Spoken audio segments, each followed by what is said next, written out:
បាទជំរាបសួរពុកម៉ែបងប្អូនទាំងអស់គ្នានៅក្នុងសង្គម YouTube បាទថ្ងៃនេះខ្ញុំមានវត្ថុស័ក្តិសិទ្ធិឬហៅថាវត្ថុកម្របាទ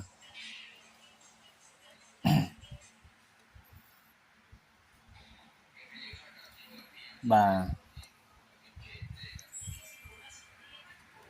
សាងមកពីបាទឆ្អឹងខ្លាធំ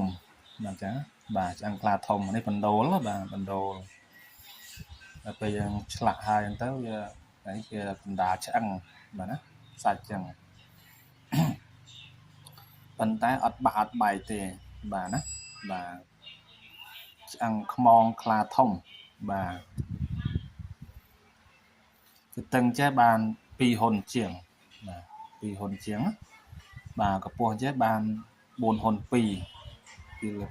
បាតពីជើងក្រោមដល់ក្បាលនេះ4ហ៊ុន2យតឹងចេះបាន2ហ៊ុនជាងបទាលណាបាទនេះអញ្ចឹងបណ្ដូលឆ្អឹងក៏នៅកណ្ដាលហ្នឹង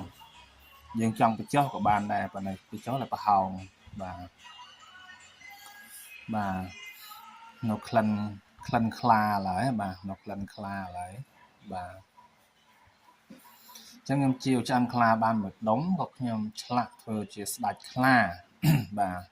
ស្ដេចខ្លាណាប្រើខាងលទ្ធិអំណាចបាទតណាតណីកុំឲ្យចាញ់ច្រាបគេ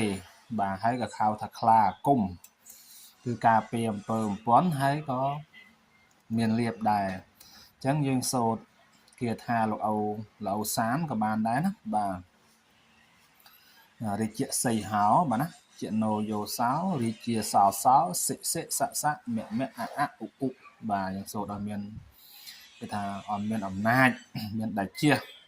គាថានេះគេអាចយកទៅប្រោះទឹកស្រោចទឹកអីហ្នឹងគឺដើម្បី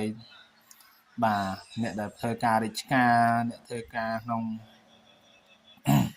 ក្រុមហ៊ុនហ្នឹងដើម្បីឲ្យចាញ់កុំឲ្យចាញ់ស្រាបគេបាទដើម្បីឲ្យតម្លើងរិទ្ធតម្លើងឫស្សីបាទ